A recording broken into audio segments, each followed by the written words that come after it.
And joining me in the Lagos studio now to discuss more on the collaboration between the leadership of the Nigerian Police Force in Lagos and the discourse is the head of media and communication at Eko Electricity Distribution PLC, Sulaiman Aledeh.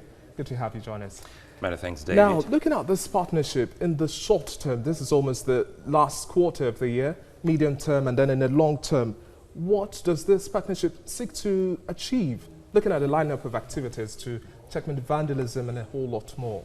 I think basically, David, this will mean quality service delivery, absolutely, because we've actually seen quite a number of unhealthy, practice or acts coming from these people that were supposed to be giving these services. We are very, very, mindful of the fact that we have quite a number of people in such communities who are really out there to support what we're doing, but we have a few of them who are what you call troublemakers, and that's why we said, okay, we are a law-abiding, company, and we must also seek the cooperation of the police as well as those people around us. So what this would mean, as we see less and less of people who attack members of staff of Eko Disco, it will mean, well, you have prompt service delivery. If you have any issue in your community and you need someone to come there to fix it pronto, then you have people who come there without any fear or hindrance. Because what this has been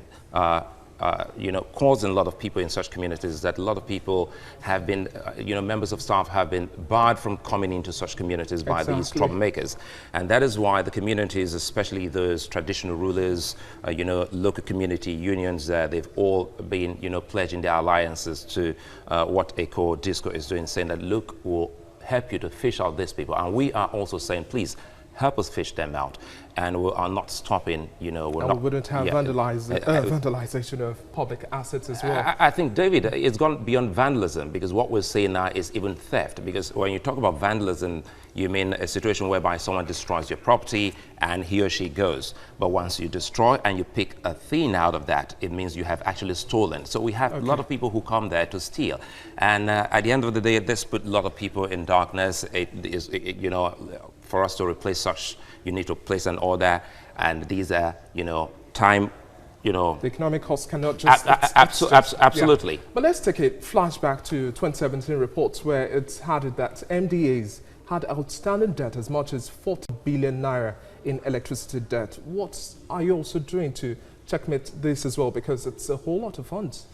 Well, I wouldn't speak for the entire figure. I think I would like to look at, and I like to stick to what is being owed Eko. I think so far the MDAs, I think, is indebted to Eko in the tune of 22.5 billion naira, and that is huge. That's almost half. Yes, that is huge. So if you have all of that, it then means that, it is almost magical that we're still actually functioning. It's also magical that we're still actually paying salaries and taking care of a lot of other issues, even CSR, which we do almost on a monthly basis. So we are looking at the figures, because first of all, you need to ask, why is it that the MDAs are rejecting the prepaid meter? And the story that comes from the MDAs is that, the monies come from a central purse.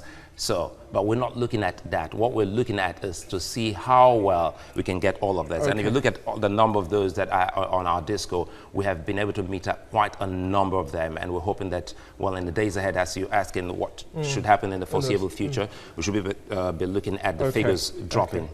Thank you very much for your time, Sulaiman Aledeh.